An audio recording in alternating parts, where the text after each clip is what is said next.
Francisca Molidina SHMH. Di sini saya sebagai mediator yang telah dipilih oleh Ibu.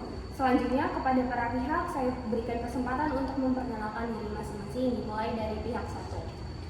Baik, terima kasih Ibu. Perkenalkan, nama saya Pepianti Ayu Puspitasari.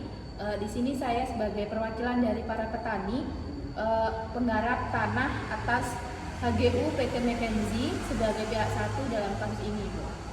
Silakan pihak dua. Baik, perkenalkan nama saya Mita Frelia. Saya sebagai perwakilan dari PT McKenzie sebagai pihak dua dalam kasus ini. Baiklah, jika begitu dikarenakan para pihak sudah bersedia untuk mengikuti proses mediasi ini, maka mari kita langsung saja. Pertama-tama saya ingin menjelaskan bahwa mediasi yang Ibu tempuh saat ini tidak lain merupakan cara penyelesaian sengketa melalui proses perundingan untuk memperoleh kesepakatan para pihak dengan dibantu oleh mediator. Adapun saya sebagai mediator merupakan pihak netral yang membantu para pihak dalam proses perundingan guna mencari berbagai kemungkinan penyelesaian sengketa tanpa menggunakan cara yang memutus dan memaksakan sebuah penyelesaian. Baiklah, untuk mempersingkat waktu, saya akan bacakan tata tertib selama melakukan proses mediasi atau perundingan hari ini. Yang pertama, para pihak harus berbicara secara bergantian setelah dipersilakan oleh mediator. Yang kedua, para pihak tidak boleh saling memotong pembicaraan. Yang ketiga, para pihak tidak saling menyerang baik secara kata-kata maupun fisik. Yang keempat, tidak merekam isi pembicaraan. Baiklah, apakah para pihak setuju dengan kesepakatan terhadap tata tertib tersebut? Iya, Ibu, saya setuju. Baiklah, dikarenakan para pihak sudah setuju, mari kita mulai mediasi pada pagi hari ini. Untuk pertama, bagaimana kalau kita dengarkan terlebih dahulu penyampaian dari pihak satu, yaitu Saudara Pepi. Bagaimana Ibu Mita, apakah Ibu setuju? Setuju. Baiklah, saya persilakan kepada Ibu Pepi untuk menyampaikan keterangannya terlebih dahulu. Baik, terima kasih Ibu atas kesempatannya. Jadi begini, duduk permasalahannya itu tanah XHGU PT McKenzie ini akan dijadikan objek land reform sesuai peraturan perundang-undangan yang berlaku oleh pemerintah Kabupaten Pemalang dalam rangka melaksanakan kebijakan pembaharuan agraria nasional aset reform tanah untuk kesejahteraan rakyat. Sehingga kami sebagai para petani ini ingin menuntut agar tanah tersebut harus bisa disertifikasikan dan menjadi milik petani, Ibu. Kemudian penyertifikatan ini sebelumnya sudah pernah dijanjikan saat Bupati Pemalang, Bapak Mahrud SH, pada saat itu masih menjabat, dan pihak petani ini menuntut agar semua tanah yang luasnya 165,3 hektar itu menjadi hak milik petani, Bu. Kemudian hal ini dikarenakan semua tanah ex-PT McKenzie ini sudah digarap oleh petani sejak tahun 1993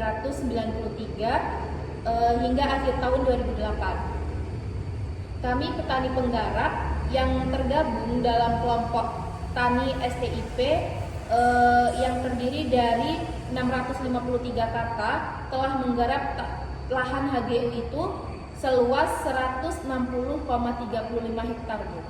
Baiklah, artinya para petani ingin seluruh tanah yang sudah digarap ini menjadi milik petani. Ini betul, Ibu. Baiklah, setelah kita mendengar penjelasan dari Ibu Peti, selanjutnya saya berikan kesempatan kepada Ibu Mita untuk menyampaikan hal-hal yang perlu disampaikan. Silakan Ibu. Baik, terima kasih. Jadi begini, Bu.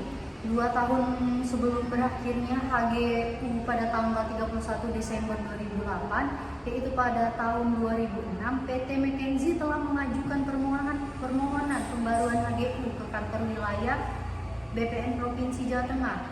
Hanya kurang satu persyaratan yang belum terpenuhi, yaitu rekomendasi dari pemerintah Kabupaten Pemalang. Pihak Pemkab Pemalang tidak mengabulkan rekomendasi permohonan pembaruan HGU PT McKenzie, sehingga PT McKenzie tidak dapat mengelola di tanah tersebut. Kami masih beritikat baik untuk mengelola lahan untuk meningkatkan taraf hidup masyarakat sekitar kebun, membuka lapangan pekerjaan, pendapatan negara, dan dapat memberikan nilai tambah bagi pemerintah daerah Pemda setempat serta kontribusi positif kepada dinas teknis yaitu Dinas Perkebunan dan Badan Pertanahan Nasional. Lalu untuk masalah pembagian tanah, kami menyambut baik upaya mediasi untuk menyelesaikan permasalahan ini.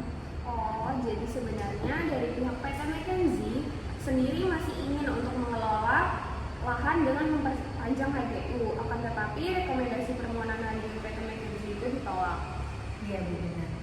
Baiklah, mungkin langsung saja untuk membahas rencana pembagian lahan. Silakan dari para pihak untuk mengajukan usulannya mengenai bagaimana rencana pembagian lahan tersebut. Baiklah, mungkin dimulai dari Ibu Pepi terlebih dahulu. Jadi begini Bu, dari kami itu bagaimana semisal lahan untuk masyarakat itu 5 hektar, kemudian lahan untuk desa Klarean itu sebesar 37,5 hektar, dan juga lahan untuk desa Kandalrejo sebesar 37,5 hektar juga. Terus yang untuk lahan Pemkap itu sebesar 50 hektar Bu, dan itu kan juga untuk kepentingan umum. Kemudian untuk selanjutnya PT McKinsey itu sekitar 70 hektar Bu. Baiklah, lalu dari pihak kedua, apakah ada usulan mengenai pembagian lahan atau setuju dengan usulan pihak pertama? Usulan dari kami, bagaimana jika lahan untuk masyarakat sebesar 5 hektar, lahan untuk desa Klarean sebesar 45 hektar, lalu lahan untuk desa Kedalrejo sebesar 45 hektar, lahan untuk Pemkap sebesar 30 hektar, untuk kepentingan umum dan PT McKinsey 75 hektar. Baik, dikarenakan kedua belah pihak masing-masing mempunyai usulan yang berbeda, maka izinkan saya di sini untuk memberikan usulan saya mengenai pembagian lahan, dan ini kembali lagi kepada para pihak. Ingin memakai ini atau tidak?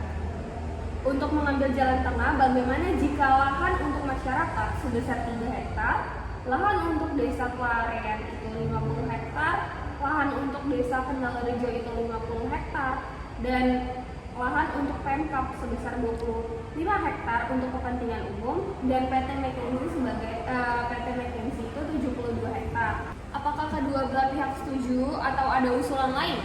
Maaf Bu, sebelumnya saya kurang setuju Bu dengan keputusan itu. Baiklah, untuk pihak kedua apakah setuju? Sebelumnya saya kurang setuju. Saya rasa perlu dipertimbangkan kembali.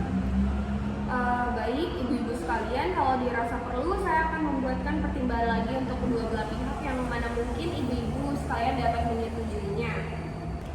Baik, dapat disimpulkan bahwa keterangan yang saya dapat dari para pihak, yakni pihak 1 dan pihak 2 ini ada perbedaan kehendak, di mana dalam hal ini Ibu Pepi selaku perwakilan petani penggarap tanah merasa berhak untuk dapat mensertifikasikan tanah tersebut menjadi milik petani.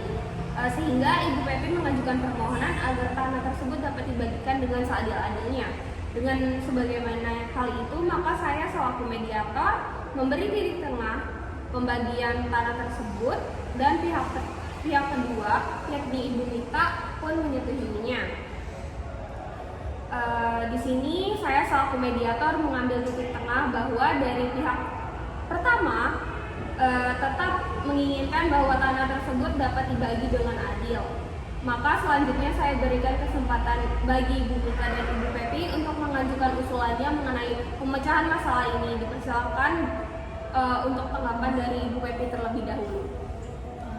Baik Bu, mengenai kesalahpahaman ini, awalnya kan memang kami itu enggak berkeinginan untuk melakukan hal tersebut, apalagi sampai dibawa ke meja hijau Bu. Akan tetapi kami sebagai petani ini sangat menyayangkan atas tindakan dari Ibu Mita ini selaku perwakilan dari PT McKinsey. Kemudian itu alangkah lebih baiknya jika hal semacam ini itu Bu dapat kita selesaikan dengan baik-baik. Dan juga tidak menempuh jalur hukum, Bu. Terus, tapi nampaknya dari pihak Ibu Minta ini sangat susah sekali untuk diajak bekerja sama dalam mengambil keputusan, yang mana dari Ibu Minta ini sangat berkelit mengenai pembagian tanah tersebut, Ibu. Baiklah, di sini saya selaku mediator mengusulkan bahwa bagaimana jika pembagian tanah tersebut menjadi 90 hektar untuk masyarakat dan 70 hektar yang akan diberikan kompensasi oleh masyarakat dengan harga Rp1.000 per meter kubik. Untuk PT McKinsey, bagaimana tanggapan dari Ibu Pepi? Kalau seperti itu, Ibu, saya setuju. Dan jika usulannya ini tidak disetujui oleh PT McKinsey, maka masyarakat juga menolak hasil mediasi tersebut, Bu. Bagaimana tanggapan dari Ibu Mita? Dari Ibu Pepi sudah menyatakan bahwa beliau merasa sepakat dengan pembagian tersebut. Bagaimana dengan Ibu Mita? Menurut saya, Bu, hal itu tidak adil bagi saya, yang mana kompensasi tersebut terlalu kecil bagi kami dan kami tidak bisa menerima kompensasi yang dimana yang diminta masyarakat. Baiklah, jadi begini, dikarenakan saudara sekalian dalam hal ini kan juga sama-sama dirugikan dan tidak adanya win-win solution dan negosiasi pun sudah dilakukan, namun kedua belah pihak tidak mencapai kata sepakat. Mediasi ini memberikan kepada para pihak perasaan kesamaan kedudukan dan upaya penentuan hasil perundingan dicapai menurut kesepakatan bersama tanpa tekanan atau paksaan dalam kasus ini. Proses sengketa tanah PT McKinsey yang dilakukan secara mediasi ini sudah sesuai dengan aturan perundang-undangan yang berlaku, yaitu sesuai dengan keputusan Kepala Badan Pertanahan Nasional Republik Indonesia nomor 34 tahun 2007 tentang petunjuk teknis penanganan dan penyelesaian masalah pertanahan, khususnya petunjuk teknis nomor 5 dari Juknis dari D5 dari 2007 tentang mekanisme pelaksanaan mediasi. Dalam hal ini, dikarenakan tidak tersapainya kata sepakat dalam proses mediasi, maka tidak dibuatkan surat pemberitahuan hasil mediasi yang berisikan bahwa kantor pertanahan telah menangani sengketa pertanahan yang telah diselesaikan dengan hasil rekomendasi jalur hukum. Di sini kantor pertanahan pun tidak memiliki kewenangan lagi untuk menangani penyelesaian sengketa ini, dan kantor pertanahan hanya dapat memberikan rekomendasi kepada para pihak untuk menyelesaikan sengketa melalui jalur hukum ataupun menggunakan jalur hukum yang lain. Mungkin hanya itu saja yang dapat saya sampaikan dalam hal ini, bahwa tidak tercapai kata sepakat. Di sini para pihak memiliki kebebasan antara apakah sengketa ini dilanjutkan ke jalur hukum atau tidak. Baik, Bu. Di sini saya selaku pihak dari PT McKinsey mungkin akan mengupayakan lagi dengan yang seadil-adilnya sesuai dengan hal yang diminta oleh para petani, Bu. Dan apabila para petani tetap pada pendiriannya dan mungkin akan dibawa ke jalur hukum atau proses hukum lainnya, saya siap, Bu. Baiklah, saudara sekalian, pada kesempatan kali ini saya sudah mengupayakan memberikan jalan tengah terbaik dan memang belum tercapai kata sepakat. Selanjutnya saya sebagai mediator pun menyerahkan kembali sengketa ini kepada kedua belah pihak. Mohon maaf sekali apabila mungkin terdapat kata-kata saya yang mungkin adanya kesalahan bahkan menyinggung ibu-ibu sekalian. Sekiranya untuk kedepannya para pihak dapat mencapai kesepakatan akhir dan win-win solution. Ya, Ibu, nggak apa-apa. Terima kasih juga sudah diperkenankan untuk kita bertukar pikiran. Sebelumnya saya pamit terlebih dahulu ya, Ibu. Baik, Bu. Baik, Bu. Terima kasih, Bu.